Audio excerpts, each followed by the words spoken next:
पर मिशन शक्ति के शुभारंभ और जनपद बलरामपुर की विभिन्न परियोजनाओं के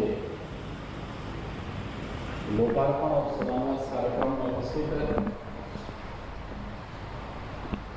यहाँ के लोकप्रिय माननीय जनप्रतिनिधिगण, माननीय विधायक बलरामपुर श्री परशुराम जी, माननीय विधायक तुलसीपुर श्री कैलाशनाथ शुक्ल जी, माननीय विधायक उत्तरौरा श्री राम प्रताप वर्मा जी, लोक जनजाति कला एवं संस्कृति संस्थान के अध्यक्ष श्री चंद्रराम जी, अपर मुख्य सचिव गृह श्री अवनीश कुमार अवस्थी जी, प्रमुख सचिव मुख्यमंत्री कार्यालय श्री संजय प्रसाद जी, अपर पुलिस महानिदेशक श्री बाबा शेरपा जी, आयुक्त देवपाटन मंडल श्री एसपीएस रंगाराव जी,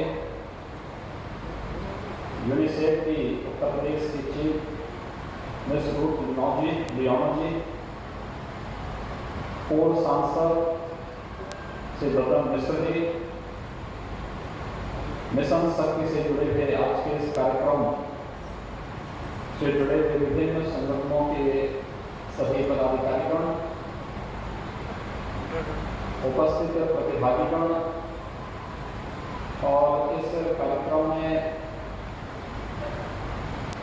वैश्विक महामारी कोविड-19 की पूरी गाइडलाइन का पालन करते हुए यहाँ पर उपस्थित सभी उपस्थित मातृशक्ति, उपस्थित बहनें, मैं सबसे पहले आप सबको आदिशक्ति मां भगवती के अनुष्ठान का पर्व शारदीय नवरात्रि के प्रथम दिवस पर हृदय से आप सबको मैं बधाई देता हूँ। आप सबको इस अवसर पर आपका अभिनंदन भी करता हूँ और शारदीय नवरात्रि की अपनी शुभकामनाएं भी आप सबको देता हूँ। भारत की सनातन धर्म की परंपरा में नारी शक्ति के प्रति समाज का क्या भाव होना चाहिए, ये पर्व इसके उदाहरण है। नारी शक्ति की प्रतीक है, इसके लिए हम लोग शारदीय नवरात्रि में और वासंतिक नवरात्रि में अनेक प्रकार के अनुष्ठान करते हैं और ये अनुष्ठान हजारों वर्षों से चल रही भारत की सनातन परंपरा का एक महत्वपूर्ण पार्ट है, उसका एक हिस्सा है। लेकिन व्यावहारिक जीवन में भी नारी को शक्ति के रूप में हम प्रस्तुत कर सकें, ताकि वे भाव हम सबके मन में कब आएगा और इसी भाव को आगे बढ़ाने के लिए आज उत्तर प्रदेश सरकार ने उत्तर प्रदेश में एक नए अभियान का शुभारंभ किया है। प्रातः 10 बजे इस कार्यक्रम को प्रदेश की महामहिम राज्यपाल श्रीमती आनंदीबेन पटेल जी ने लखनऊ में इस कार्यक्रम का शुभारंभ किया है और मुझे स्वयं आदिशक्ति मां भगवती पाटेश्वरी के इस धाम पर इस कार्यक्रम का शुभारंभ करने का अवसर प्राप्त हो रहा है। मैं इस अवसर पर आप सभी का, प्रदेश की सभी माताओं बहनों का हृदय से अभिनंदन करता हूं, उन्हें शारदीय नवरात्रि की बधाई देता हूं और अपनी शुभकामनाएं भी देता हूं। आज हम लोग बहुत सारी परियोजनाओं का यहाँ पर शिलान्यास और लोकार्पण भी कर रहे हैं। जनपद बलरामपुर, इसका अपना महत्व है और जनपद बलरामपुर को जो पहचान मिलनी चाहिए थी, तभी आदिशक्ति मां भगवती ने अपनी कृपा से इसे कृतार्थ किया। बलरामपुर स्टेट के माध्यम से लोक कल्याण के लिए कार्यक्रम किसी कालखंड में चले थे, कभी इस जनपद को पूर्व प्रधानमंत्री स्वर्गीय अटल बिहारी वाजपेयी जी ने और भारत रत्न स्वर्गीय नानाजी देशमुख ने इस पूरे जनपद को अपनी कर्मभूमि के रूप में चयन करके यहाँ के उत्थान के लिए, यहाँ के विकास के लिए अपना योगदान दिया था। लेकिन उस सब के बावजूद बलरामपुर जनपद विकास के पायदान पर पीछे रह गया था। नीति आयोग आदरणीय प्रधानमंत्री जी के मार्गदर्शन में कार्य करते हुए देश के अंदर कुल 115 जनपदों का चयन करता है और उनमें जो आकांक्षात्मक जनपद होते हैं उनमें से बलरामपुर भी एक आ जाता है। तो स्वास्थ्य में, शिक्षा में, रोजगार में, कृषि के क्षेत्र में या अन्य वे 6 महत्वपूर्ण सेक्टर हैं जिन क्षेत्रों में देश के सामान्य जनपदों की विकास की दौड़ से जनपद पिछड़ गए हैं। इन्हें सामान्य जनपदों की श्रेणी में खड़ा करके विकास और समृद्धि के नए पायदान पर खड़ा करना ये अपने आप में एक चुनौती, और उस चुनौती को स्वीकार करते हुए आज ढेर सारी 500 करोड़ से ऊपर की परियोजनाओं का एक साथ लोकार्पण और शिलान्यास बलरामपुर जनपद के लिए हो रहा है। मैं इसके लिए भी बलरामपुर जनपद वासियों को हृदय से बधाई देता हूं, अपनी शुभकामनाएं देता हूं। कल ही हम लोगों ने बलरामपुर में यहाँ पर स्वर्गीय अटल बिहारी वाजपेयी जी के नाम पर एक अटल बिहारी वाजपेयी चिकित्सा महाविद्यालय के पहले चरण का केजीएमयू के सैटेलाइट सेंटर के रूप में 300 बेडेड एक हॉस्पिटल, अत्याधुनिक हॉस्पिटल बने, उसका शिलान्यास किया है। और हमारा प्रयास है कि 2022 में यहाँ पर चिकित्सा महाविद्यालय में बाकायदा यहाँ पर क्लासेस भी शुरू हो। इस दृष्टि से एक कार्यक्रम का कल शुभारंभ हुआ है और शारदीय नवरात्रि में 500 करोड़ से अधिक की परियोजनाएं आज आपको प्राप्त हो रही हैं। यह विकास की दौड़ में हम सब की विभिन्नताएं इस बात को ध्यान में रख करके आज ये परियोजनाएं आप सबको प्रदान की जा रही हैं। लेकिन विकास के साथ साथ सुरक्षा भी आवश्यक है और सुरक्षा इस बात को लेकर के विगत दिनों एक दुखद घटना बलरामपुर जनपद में घटित हुई थी। एक बेटी के साथ जिस प्रकार की बर्बरता और जिस प्रकार की घटना घटित हुई थी उसने पूरे समाज को हिला करके रख दिया और इसीलिए मैंने मिशन शक्ति के कार्यक्रम के लिए बलरामपुर जनपद चुना कि बलरामपुर में उस बेटी के प्रति श्रद्धा का भाव रखने के लिए, सम्मान का भाव रखने के लिए और जिन लोगों की सोच आज भी नकारात्मक है, विघटनकारी है, उन लोगों के प्रति एक सीधा संदेश देने के लिए कि जो भी बहन बेटियों की इज्जत के साथ, उनके सम्मान के साथ खिलवाड़ करेगा तो उसके प्रति कानून के दायरे में ला करके कठोरतम सजा दिलाने का कार्य सरकार करेगी। इसलिए मिशन शक्ति के इस कार्यक्रम को आदिशक्ति मां भगवती के इस पावन धाम से शुभारंभ करते हुए मुझे प्रसन्नता की अनुभूति हो रही है कि हम हर बेटी को, हर बहन को सुरक्षा की पूरी गारंटी दे सके, उनके सम्मान की गारंटी दे सके और उनके स्वावलंबन के लिए कुछ अलग से नए कार्यक्रम को आगे बढ़ा सके। यह एक अभियान आज से हम लोग पूरे प्रदेश के अंदर एक साथ प्रारंभ कर रहे हैं। मैं कल उत्तर प्रदेश बेसिक शिक्षा परिषद के 31,227 हम लोगों ने नए शिक्षकों के भर्ती के कार्यक्रम को आगे बढ़ाया और इतने लोगों को हमने नियुक्ति पत्र दिए और मुझे बहुत सुखद अनुभूति हो रही थी कि मांग तो होती है कि महिलाओं को 33% आरक्षण मिलना चाहिए, लेकिन कल के जब मैंने रिजल्ट देखे तो मैंने देखा उसमें तो 33 क्या उससे भी ज्यादा प्रतिशत महिलाओं का है और उन्होंने अपनी मेहनत से, अपने परिश्रम से उन्होंने अपना स्थान बनाया है और सम्मानजनक स्थान प्राप्त करके उन्होंने शिक्षा की जो आधारशिला है बेसिक शिक्षा परिषद में बहुत अच्छी संख्या में बालिकाओं ने स्थान प्राप्त करके शिक्षक बनकर के समाज के निर्माण की नींव को और मजबूत करने के लिए वे अपना योगदान दे रही हैं। हमारे लिए सुखद अनुभूति का दिन कल का भी था और आज एक बार फिर से मैं आपके बीच में यहाँ पर उपस्थित हुआ हूँ आपसे इस बात को कहने के लिए कि आज जो कार्यक्रम हमारा प्रारंभ हुआ है ये शारदीय नवरात्रि के इन 9 दिनों तक तो चलेगा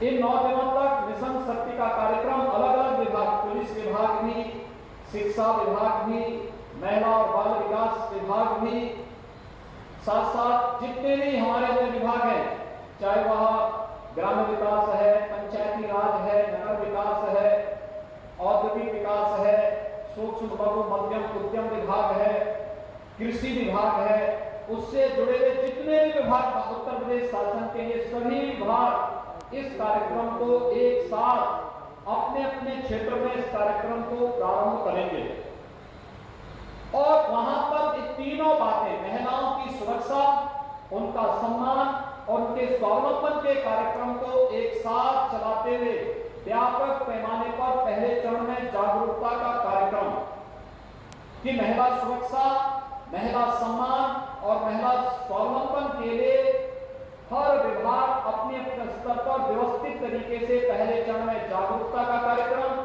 जागरूकता के कार्यक्रम के बाद जहां पे लगता है कि लापरवाही विभागीय स्तर पर हो रही है तो विभागीय स्तर पर जवाबदेही, अगर लगता है कि समाज के कुछ ऐसे लोग जो शांति और सौहार्द के दुश्मन हैं और समाज के कहीं न कहीं सभ्य समाज के मार्ग में बाधक हैं, तो उस चरण में हम उन लोगों के काउंसलिंग की व्यवस्था करेंगे और तीसरे चरण में व्यापक पैमाने पर जब ऑपरेशन शक्ति का एक कार्यक्रम आगे चलेगा, ऐसे लोगों को चिन्हित करके उन्हें दंडित करवाना, कानून के दायरे में ला करके दंडित कराना और उस क्रम में फिर आगे चल करके सभ्य समाज के दुश्मन कौन लोग हैं, ऐसे लोगों की फिर तस्वीरें चौराहे पर लगा करके समाज को ऐसे लोगों का बहिष्कार करने के लिए भी एक व्यापक कार्यक्रम को हम लोग आगे बढ़ाने की दिशा में आज आपके बीच आए हैं।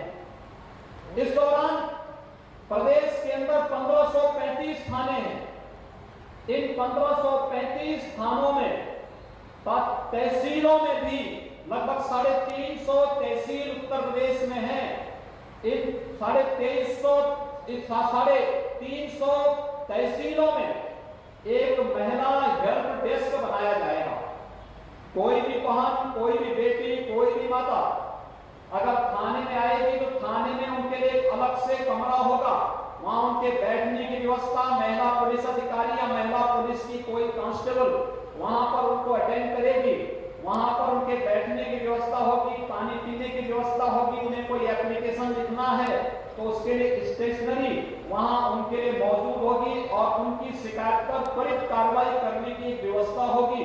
ये सारी चीजें वहां पर हम लोग इस दौरान करेंगे कि सभी 1535 थानों में 350 तहसीलों में इस प्रकार की एक व्यवस्था हम लोग देने जा रहे हैं, जहां पर महिलाओं को किसी भी प्रकार की कोई समस्या होती है, समाज के दुश्मनों से या किसी भी प्रकार के दुश्मनों से कोई समस्या होती है, तो वहां पर हम लोग उन लोगों की सुरक्षा के लिए व्यवस्था करने जा रहे हैं। इसके साथ ही महिला संबंधी अपराध में त्वरित कार्रवाई होना, त्वरित कार्रवाई करने के साथ इस मामले में एक समय सीमा के अंदर चार्जशीट दाखिल करना, प्रोसिक्यूशन को आगे बढ़ाना और फिर अपराधियों को सजा करवाना। पिछली बार आपने देखा होगा यहां श्रावस्ती जनपद में एक मामले में एक बालिका के साथ हुई घटना के मामले में 1 सप्ताह के अंदर अपराधी को सजा करवाई गई थी। और ऐसे ही सिद्धार्थनगर जनपद में भी इसी प्रकार की घटना, एक दुर्भाग्यपूर्ण घटना में 27वें दिन अपराधी को आजीवन कारावास की सजा सुना दी गई थी। यानी न्यायालय का गठन भी उसी तर्ज पर करने की सहमतियों में कार्य निरंतर करें, इसके लिए भी हम लोगों ने पूरी तैयारी कर ली है कि हम लोग जागरूकता का भी कार्यक्रम करेंगे, काउंसलिंग का कार्यक्रम भी करेंगे और अगर अपराधी अपनी हरकतों से बाज नहीं आएगा तो चौराहे पर उसकी फोटो चिपका करके सामाजिक बहिष्कार और ऐसे लोगों को सजा कराने की कार्रवाई को भी हम लोग पूरी मजबूती से कार्य करेंगे। ये कार्यक्रम बृहद स्तर पर आगे बढ़ाने का एक कार्यक्रम हमारा चलेगा। इसके साथ ही हम लोगों ने ये भी तय किया कि अलग अलग विभाग, अलग अलग संगठन, अलग अलग संस्थाएं सबका सहयोग लेके के 24 विभाग हैं। ये सभी 24 विभाग इसके साथ जुड़ रहे हैं। साथ साथ विभिन्न स्वयंसेवी संगठन, यूनिसेफ इसके साथ जुड़ रही है, विभिन्न स्वयंसेवी संगठनों को इसके साथ जोड़ेंगे, महिला समूहों को इसके साथ जोड़ेंगे, इसके साथ ही सामाजिक संगठनों को, व्यापारिक संगठनों को इस पूरे अभियान के साथ जोड़ेंगे और हर जनपद में एक सूची बनेगी। किसी व्यक्ति ने, किसी महिला ने अच्छा काम किया है, उनकी सूची बनेगी। किसी संगठन ने अच्छा काम किया है, उनकी सूची बनेगी। फिर इन सभी संगठनों के कार्यों को हम उसका डॉक्यूमेंट तैयार करेंगे और डॉक्यूमेंट को फिर प्रदेश स्तर पर एक स्वस्थ प्रतिस्पर्धा उसमें करा करके इसमें अच्छा कार्य करने वाले संगठनों को जनपद स्तर पर भी, प्रदेश स्तर पर भी सम्मान करने का कार्य प्रदेश सरकार के द्वारा किया जाएगा। इस दृष्टि से इस कार्यक्रम को व्यापक पैमाने पर आगे बढ़ाने का कार्य किया जा रहा है। इसके साथ ही हम लोगों ने एक व्यवस्था और की और वह कार्य क्या है कि हम लोग यहाँ पे महिलाओं की सुरक्षा और सम्मान के लिए तो कार्य करेंगे ही, उनके स्वावलंबन के लिए भी कार्य करेंगे। स्वावलंबन के लिए कार्य उसी तक पर, जैसे आपने देखा होगा उत्तर प्रदेश में हम लोगों ने पिछले 3 वर्ष के दौरान 1,37,000 पुलिस भर्ती के कार्यक्रम को संपन्न किया। इससे पहले पुलिस में महिलाओं के लिए आरक्षण नहीं था और हम लोगों ने व्यवस्था की कि ये जो भर्ती प्रदेश के अंदर पुलिस की चल रही है, इसमें कम से कम 20% बालिकाएं भर्ती हो जाएं। तो बालिकाएं भर्ती होंगी, स्वयं अपने पैरों पर खड़ी होंगी और समाज को सुरक्षा की गारंटी भी देगी। और वो सफलतापूर्वक उन्होंने अपनी ट्रेनिंग के कार्यक्रम को भी संपन्न किया और आज उनमें से बहुत सारी बालिकाएं आज सुरक्षा के क्षेत्र में आकर के उत्तर प्रदेश पुलिस के माध्यम से महिला सुरक्षा के साथ साथ समाज की सुरक्षा में भी अपना योगदान दे रही हैं। और इसी प्रकार से अन्य विभागों में भी एक मिशन मोड के साथ हम इसे लेंगे और मिशन मोड के साथ इसे लेकर के व्यापक पैमाने पर उन्हें रोजगार के साथ, उन्हें नौकरी के साथ, उन्हें स्वावलंबन के साथ जोड़ने के व्यापक कार्यक्रम को भी हम इस अवसर पर आगे बढ़ाने का कार्य कर रहे हैं। ये कार्यक्रम इसी श्रृंखला का एक हिस्सा होगा, मिशन शक्ति का एक हिस्सा होगा। तो मिशन शक्ति के इस अभियान को आगे बढ़ाने के लिए ही आज हम सब इस कार्यक्रम के साथ यहाँ पर आपके बीच में आए हैं। मैं आप इस अवसर पर आप सबका अभिनंदन करना चाहता हूं। मैं कल से देख रहा हूं बलरामपुर जनपद में कोविड-19 से भी जूझते हुए व्यापक पैमाने पर जो कार्यक्रम चलाए गए, वास्तव में पूरी दुनिया इस समय कोविड-19 जैसे एक वैश्विक महामारी से जूझ रही है। यह वैश्विक महामारी पूरी दुनिया के अंदर न केवल जनहानि की है बल्कि अर्थव्यवस्था को पूरी तरह प्रभावित की है। जब हम इस पूरी व्यवस्था को देख रहे हैं, उन स्थितियों में हम सब आभारी हैं प्रधानमंत्री मोदी जी के, जिनके नेतृत्व में 135 करोड़ की आबादी के देश ने कोरोना की रोकथाम करने में, जनहानि को न्यूनतम स्तर पर ले जाने में व्यापक सफलता प्राप्त की। लोगों को चिंता थी, दुनिया के लोग चिंतित होते थे कि कोरोना अगर भारत में आएगा क्या होगा, लेकिन हम आभारी हैं प्रधानमंत्री मोदी जी के, जिनके कारण समय से लिए गए निर्णय और समय पे निर्णय लेने के साथ ही जो कार्यक्रम उन्होंने चरणबद्ध तरीके से आगे बढ़ाने के कार्य किए थे। आपने देखा होगा कि लॉकडाउन प्रारंभ होते ही सबसे पहला कार्य प्रधानमंत्री मोदी जी ने प्रारंभ किया गरीब कल्याण पैकेज का। गरीब कल्याण पैकेज के अंतर्गत हर एक गरीब को मुफ्त में राशन देने का, आज भी हर एक गरीब को महीने में 2 बार मुफ्त में राशन देने का कार्य केंद्र सरकार एक बार कर रही है और एक बार पीडीएस के माध्यम से हम लोग राशन देने का कार्य कर रहे हैं। लगातार ये कार्यक्रम चल रहा है। कोविड-19 के दौरान सितंबर माह तक निःशुल्क रसोई गैस के सिलेंडर भी उपलब्ध कराए गए।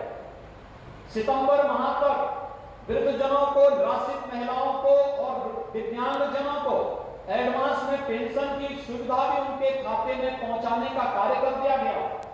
और साथ साथ किसान सम्मान निधि प्रदेश के सभी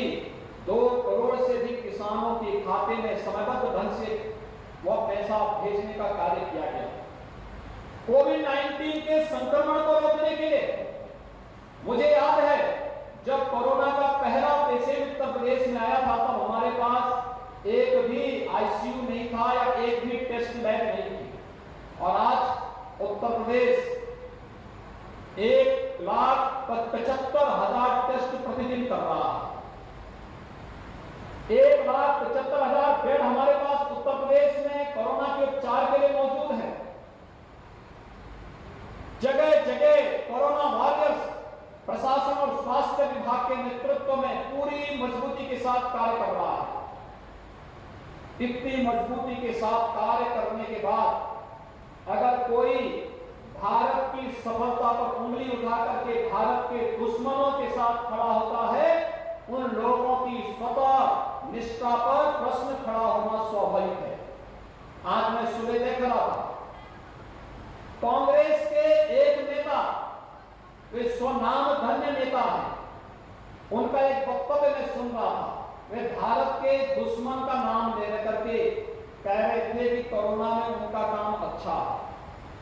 यानी जिस देश में जांच भी न हो रही हो, जिस देश में उपचार की कोई व्यवस्था न हो, जिस देश में किसी भी प्रकार की सुविधा वहां के नागरिकों को न मिल रही हो, जहां पे हाहाकार मची हुई हो, उस देश की सराहना करके अपने देश के सफलतम आयोजन और सफलतम कार्यक्रम को अगर आप इस कोरोना कालखंड में भी न स्वीकार कर सकें तो ये समझ और बुद्धि का फेर है, ये समझ की सोच है। और देश के गरीबों की चिड़ इस बात की है कि गरीबों को मुफ्त में राशन क्यों दे दिया गया। उनकी चिंता इस बात की है कि वास्तव में इतना बड़ा कार्यक्रम हर एक सेक्टर के लिए मोदी जी ने कैसे चला दिया। गरीबों को कैसे राशन मिल गया, गरीबों को पेंशन कैसे मिल गया, गरीबों को कैसे रसोई गैस के सिलेंडर मिल गए, गरीबों को अन्य सुविधाएं कैसे मिल गई। और उसी प्रकार से 20 लाख करोड़ रुपए का आत्मनिर्भर भारत का पैकेज, चाहे वह 1 लाख करोड़ का कृषि इंफ्रास्ट्रक्चर का हो, चाहे सूक्ष्म लघु मध्यम उद्यम के क्षेत्र में जो हमारे देश के हस्तशिल्पी कार्य कर रहे हैं उनके आत्मनिर्भर बनाने का हो, चाहे वह भारत के आत्मनिर्भर का मार्ग प्रशस्त करने वाले इस जो परंपरागत उद्यम है इसके स्वावलंबन के लिए जो कदम उठाए गए हैं उससे चिढ़ करके आज विरोधी दल जिस प्रकार का प्रलाप कर रहे हैं, ये वास्तव में बहुत ही निंदनीय कृत्य है। यानी भारत के स्वाभिमान और सम्मान को कम करने वाला है। ये वही लोग हैं जो देश की सीमाओं की रक्षा करने वाले सैनिकों के शौर्य और पराक्रमों को कम करके आंकते हैं और दुश्मन का महिमामंडन करने का कार्य करते हैं। इन लोगों की राष्ट्रभक्ति स्वयं का प्रश्न चिन्ह के दायरे में खड़ी होती है। और आज के इस अवसर पर मैं आप सबसे यही अपील करूंगा, भारत के प्रति और भारत के महिमा मंडन को कम करके, भारत की महिमा को कम करके आंकने की जो इनकी दुष्प्रवृत्ति प्रारंभ हुई है, ये वास्तव में देश के खिलाफ एक साजिश है जो वैश्विक मंच पर भारत को अपमानित करती है। ये भाषा जो आज देश के दुश्मनों की बोली बोलती है, ये हम सबको सचेत करती है कि इनकी भारत के प्रति क्या सोच है। और भाइयों बहनों, मैं आज के इस अवसर पर आप सबका आह्वान करूंगा कि जो लोग देश के बारे में एक विघटनकारी सोच रखते हैं, वे लोग समाज के बारे में अच्छी सोच कैसे रख सकते हैं। इन लोगों ने कभी अच्छा किया ही नहीं। 50 से 55 वर्षों तक देश के अंदर शासन करने का अवसर में प्राप्त हुआ था। इन 50 से 55 वर्षों तक अगर उन्होंने देश के अंदर ईमानदारी से कार्य करने का प्रयास किया होता तो हर गरीब को अब तक मकान मिल गया होता, हर गरीब के घर में इनके समय ही शौचालय मिल गया होता, हर गरीब के घर में विद्युत कनेक्शन उनके कालखंड में मिल गया होता, हर गरीब को स्वास्थ्य सुविधा का लाभ मिल गया होता, हर गरीब को योजनाओं का बेहतर लाभ मिला होता। लेकिन देश में आजादी के 70 वर्ष व्यतीत हुए, सर्वाधिक दिनों तक 55 वर्षों तक जिन्होंने देश के अंदर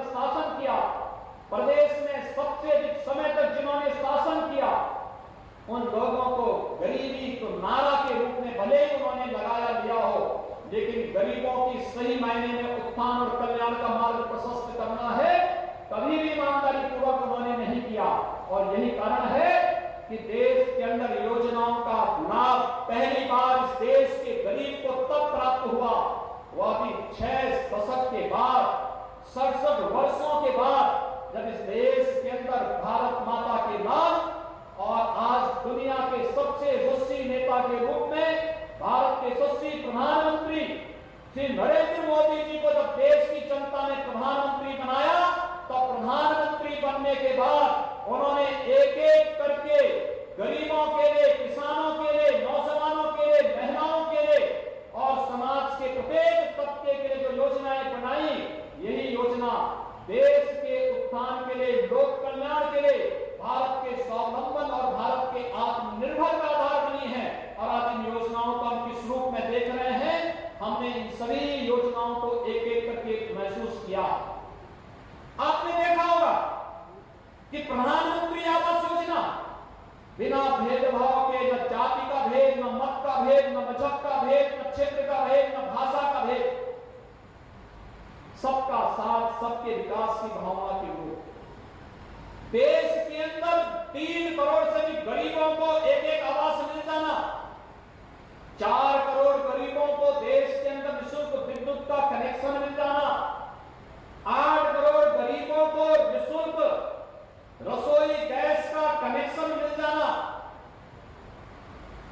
12 करोड़ गरीबों, गरीब किसानों को प्रधानमंत्री किसान सम्मान निधि का लाभ मिल जाना, 37 करोड़ गरीबों को बैंक में जनधन अकाउंट का खाता खुल जाना, 50 करोड़ गरीबों को देश के अंदर आयुष्मान भारत में निःशुल्क 5 लाख रुपए की सालाना स्वास्थ्य सुविधा का लाभ मिल जाना। ये जितने भी कार्यक्रम हुए हैं, ये सभी कार्य एक व्यवस्थित तरीके से प्रधानमंत्री नरेंद्र मोदी जी के ध्यान का हिस्सा है। और प्रधानमंत्री मोदी जी के कारण ही आज राशन गरीब के साथ, गरीब के घर में पहुंचाने का कार्य हो रहा है। गरीब के खाद्यान्न पर कोई भी डकैती डालने का कार्य नहीं कर सकता है। हर गरीब को राशन मिल रहा है, हर वृद्धजन को पेंशन की सुविधा का लाभ मिल रहा है, हर निराश्रित महिला को पेंशन की सुविधा का लाभ मिल रहा है, हर दिव्यांग जन को पेंशन की सुविधा का लाभ मिल रहा है और साथ साथ हर गरीब के घर में बिजली का लट्टू भी जलता हुआ दिखाई दे रहा है। यह है सरकार की योजना। आगे ये काम कांग्रेस ने, सपा ने, बसपा ने और अन्य दलों को, जिन्हें केंद्र और प्रदेश में शासन करने का अवसर मिला, ये लोग ये कार्य क्यों नहीं कर पाए? क्योंकि विकास उनकी सोच में नहीं था, विकास उनकी सोच में नहीं था। गरीब, किसान, नौजवान, महिलाएं उनके एजेंडे में कभी नहीं थे। उनके एजेंडे में जाति था, परिवार था, मत और मजहब के आधार पर विभाजन था, दंगा फसाद था, विभाजन था। कभी देश का विभाजन कराया और फिर समाज का विभाजन जातीयता के आधार पर करवा करके वे फिर दंगा करवाना चाहते हैं। आपने देखा होगा बलरामपुर जनपद में घटित दुर्भाग्यपूर्ण घटना में इन लोगों के पास कोई जवाब नहीं था। इन लोगों ने, प्रशासन ने त्वरित कार्रवाई की, दुष्कर्मी और हत्यारे को जेल के अंदर बंद किया और मामला फास्ट ट्रैक कोर्ट में भी जा रहा है और हम उसको सजा दिलवा करके रहेंगे और दुष्कर्मी के साथ के जितने भी दोषी होंगे कोई बचने नहीं पाएगा। इस सरकार ने पहले ही ऐलान कर रखा है कि प्रदेश में बहन और बेटियों की सुरक्षा और सम्मान में सेंध कोई नहीं लगाएगा। उसकी जगह कहां होनी है ये कानून तय करेगा और कानून के दायरे में लाकर के कड़ी से कड़ी सजा दिलाने का कार्य से लोगों को करेगी सरकार और इसके लिए पूरी तैयारी सरकार ने की है। लेकिन मैं पूछना चाहता हूं, सभी दलों से मैं पूछना चाहता हूं, सभी राजनीतिक दलों को जो जातीय विस्फोटन करके प्रदेश में जातीयता का जहर घोल करके फिर से विभाजन, विकास को महत्व देने वाली सरकार के सामने जातीय विभाजन की रेखा फिर से खींचना चाहती हैं। मैं उनसे पूछना चाहता हूं, जब उन्हें केंद्र और प्रदेश में शासन करने का अवसर प्राप्त हुआ था तब उन्होंने विकास क्यों नहीं किया? तो उन्होंने गरीबों के लिए मकान क्यों नहीं बनाए? मैं तो कह सकता हूं कि हमारी सरकार 3 वर्ष के अंदर प्रदेश के अंदर 30 लाख गरीबों को प्रधानमंत्री आवास ने एक आवास उपलब्ध कराया। 2,61,00,000 से अधिक गरीबों को स्वच्छ भारत मिशन ने एक शौचालय उपलब्ध करवाया। 1,24,00,000 से अधिक गरीबों को निःशुल्क विद्युत के कनेक्शन उपलब्ध कराए। 46 लाख गरीबों को हम लोगों ने उज्ज्वला योजना में एक रसोई गैस का कनेक्शन उपलब्ध करवाया। और यही नहीं, हम लोगों ने प्रदेश के अंदर प्रदेश की 24 करोड़ की जनता में से ज्यादातर लोगों को आयुष्मान भारत में, और जो लोग आयुष्मान भारत में कवर नहीं होते थे उन्हें मुख्यमंत्री जन आरोग्य योजना के अंतर्गत उन्होंने हमें 5 लाख रुपए की सालाना स्वास्थ्य बीमा का कवर भी हमारी सरकार ने दिलाया है। हर गरीब को राशन कार्ड की सुविधा हमारी सरकार ने उपलब्ध कराया। प्रदेश में विद्युत की सुविधा जनपद मुख्यालयों में 22 से 24 घंटे के लिए, ग्रामीण क्षेत्र में 18 से 20 घंटे के लिए हमारी सरकार ने उपलब्ध करवाया है। और गांवों की कनेक्टिविटी को भी बेहतर करने का कार्य किया है। 1947 से 2016 तक प्रदेश में कुल 12 गवर्नमेंट मेडिकल कॉलेज बन पाए थे। और भाइयों बहनों, कल जिस मेडिकल कॉलेज का शिलान्यास मैंने आपके जनपद में किया है, अगर मैं इसको जोड़ूंगा तो प्रदेश में वर्तमान में पिछले 3 वर्ष के दौरान 30 नए गवर्नमेंट मेडिकल कॉलेज का निर्माण कार्य वर्तमान में सरकार कर रही है। आप सोचिए, 70 वर्षों में मात्र 12 और 3 वर्ष में 30 मेडिकल कॉलेज प्रदेश के अंदर वर्तमान में बन रहे हैं। यह है सरकार की स्पीड, कार्य करने की स्पीड। और इसीलिए जो लोग ये विकास के कार्य जिन्हें अच्छे नहीं लगते, जिन्हें विकास अच्छा नहीं लगता, जिन्हें देश में गरीबों का उत्थान अच्छा नहीं लगता, जिसे नारी गरिमा और सम्मान की रक्षा का कार्य अच्छा नहीं लगता, वही लोग सरकार की नीतियों पर भी प्रश्न खड़ा कर रहे हैं। वही लोग देश की सुरक्षा के सामने स्वयं प्रश्न खड़ा करने का प्रयास कर रहे हैं। और वही लोग जो भारत के आज दुनिया में प्रधानमंत्री मोदी जी के नेतृत्व में भारत की दमक को, भारत एक सुरक्षित भारत, एक भारत श्रेष्ठ भारत, एक सुरक्षित और समृद्ध भारत, जिन्हें अच्छा नहीं लग रहा है। दुनिया के अंदर भारत की गौरव और महिमा जब पूरी दुनिया गा रही हो, जिन्हें अच्छा नहीं लगता, वही लोग आज पाकिस्तान का गुणगान भी करते हुए दिखाई दे रहे हैं। ये लोग देश के दुश्मनों की भाषा बोलने का कार्य कर रहे हैं।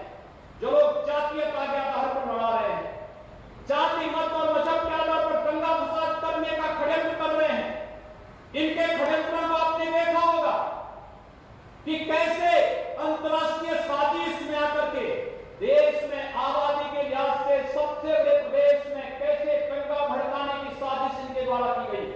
और उन संगठनों के माध्यम से जिनकी गतिविधियां पहले से संदिग्ध थी, वे गतिविधियां किस रूप में आगे बढ़ाने का प्रयास हो रहा है। लेकिन आपको आश्वासन देने के लिए मैं आया हूं, प्रदेश की 24 करोड़ जनता को मैं आश्वासन देने के लिए आया हूं कि प्रदेश की सुरक्षा में सेंध लगाने वाले के लिए उत्तर प्रदेश की धरती में कोई जगह नहीं होगी। उत्तर प्रदेश में सुरक्षा के साथ कोई खिलवाड़ नहीं कर पाएगा। और दंगा फसाद करने वाला कोई भी व्यक्ति हो, अगर प्रदेश में दंगा फसाद करने का प्रयास करेगा तो वह समझ ले उसकी जगह कहां होनी है। उसके खिलाफ जितनी सख्ती से भी कार्रवाई होनी होगी, सरकार उतनी सख्ती के साथ कार्य करेगी। इसके साथ ही मैं आप सबको आह्वान करना चाहूंगा, ये हमारी सामूहिक जिम्मेदारी बनती है। मिशन शक्ति का जो कार्यक्रम आगे बढ़ा है, ये मिशन शक्ति का कार्यक्रम समाज की सामूहिक जिम्मेदारी है। शासन प्रशासन आपके साथ आपके साथ कदम से कदम मिलाकर के चलेगा। हमें इसकी शुरुआत परिवार से करनी होगी। परिवार का एक एक व्यक्ति, एक एक सदस्य पहले अपने परिवार में हम माताओं के साथ, बहनों के साथ, बेटियों के साथ भेदभाव करना बंद करें। कोई भेदभाव नहीं होना चाहिए, बेटा हो या बेटी, कोई भेदभाव इसमें न हो। कन्या भ्रूण हत्या करने वाले लोगों की निंदा होनी चाहिए, उनकी सार्वजनिक रूप से उनकी निंदा करनी चाहिए।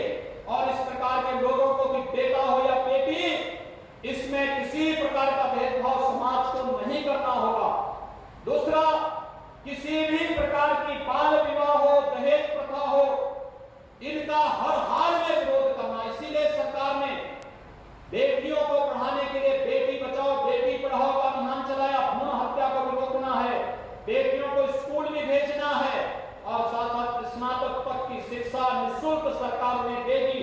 स्कॉलरशिप की व्यवस्था उनके लिए कर रही है। ये सारे कार्यक्रम तो आगे चल ही रहे हैं। हम लोगों ने कन्या सुमंगला योजना भी प्रदेश के अंदर लागू की। कन्या सुमंगला योजना, बेटी के जन्म लेने के साथ हम एक निश्चित राशि बेटी के खाते में जमा कर दे रहे हैं। बेटी 1 वर्ष की होगी, सभी प्रकार के टीकों से आच्छादन करने के बाद सर्टिफिकेट लेकर के जाइए और बेटी के खाते में फिर से पैसा जमा करवा दीजिए। पैसा सरकार जमा कराएगी। बेटी 5 वर्ष की होगी, पहली क्लास में जाएगी, जैसे विद्यालय में एडमिशन होगा बेटी के खाते में फिर पैसा जमा हो जाएगा। बेटी 6ठी क्लास में जाएगी, बेटी के खाते में फिर रजिस्ट्रेशन के साथ ही पैसा जमा हो जाएगा। बेटी 9वीं क्लास में जाएगी, बेटी के खाते में फिर पैसा जमा हो जाएगा। बेटी हाई स्कूल करने के बाद कोई डिप्लोमा, कोई सर्टिफिकेट का कोर्स करना चाहती है या फिर आगे पढ़ना चाहती है तो भी बेटी के खाते में पैसा जमा हो जाएगा। यानी जन्म से लेकर के स्नातक तक का या कोई डिप्लोमा, कोई सर्टिफिकेट कोर्स करने तक 15,000 रुपए की राशि सरकार बेटी के खाते में जमा करेगी। एक कन्या सुमंगला योजना हम लोगों ने प्रदेश के अंदर लागू किया और बेटी विवाह के योग्य होगी, बिना दहेज के शादी करेंगे, कन्यादान सरकार आपके साथ मिलकर करेगी। सामूहिक विवाह की योजना इसलिए सरकार लेकर के आई है आपके लिए। बृहद पैमाने पर कार्यक्रम करिए, बजट की कोई कमी नहीं आने दी जाएगी। ये सरकार आपको आश्वासन देने के लिए आई है। लेकिन साथ साथ हम घर से प्रारंभ करें। बेटी हो या बेटा, कोई भेदभाव नहीं होगा। और फिर इस बात के लिए कि अगर कहीं पर कोई किसी बेटी को छेड़ता है, परेशान करता है, किसी भी प्रकार की कोई मनचला हरकत करता है, इसकी शिकायत अपने परिवार में भी और अपने विद्यालय में भी और सक्षम स्तर पर करें। आपकी सुनवाई कोई नहीं करता है तो हमने हेल्पलाइन जारी कर रखी है। हेल्पलाइन में 1090, इस हेल्पलाइन में आप बोलेंगे, तत्काल आपकी सुविधा को नोट करेंगे, आपके कॉल को नोट करेंगे, कॉल बैक करके फिर आपका हालचाल भी लेंगे। 1076 ये मुख्यमंत्री हेल्पलाइन है, आप इस पे करेंगे, उसकी सूचना मुझे भी मिल जाएगी और आप देखना फिर हम उस मनचले को क्या हल करते हैं। ये सूचना बस एक बार पहुंच जाए, हम उस पर कार्रवाई त्वरित कर देंगे।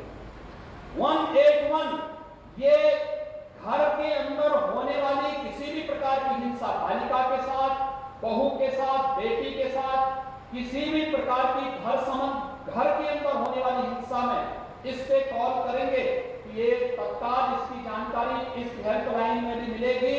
साथ साथ जो हेल्पलाइन पुलिस की है 112, इसमें भी इसकी जानकारी होगी। पुलिस से कोई शिकायत करनी है 112 पे आप कॉल करेंगे, ये जानकारी आपको तत्काल उपलब्ध हो जाएगी। और 108 और 1082 की जो एम्बुलेंस सेवाएं हैं, स्वास्थ्य की सेवाएं हैं, इनके साथ भी हम इन सबको आपस में जोड़ रहे हैं। ये सभी सब आपस में जब जुड़ेंगी तो एक मिशन शक्ति के रूप में ये सभी बन जाएंगी। और मिशन शक्ति का एक कार्यक्रम पहले चरण में जागरूकता का होगा, जागरूकता का एक कार्यक्रम दूसरे चरण में ऑपरेशन शक्ति के रूप में चलेगा और फिर उसके बाद ऑपरेशन दुराचारी के रूप में सड़क पर, चौराहे पर मनचलों की हरकतों का जवाब देने का एक बृहद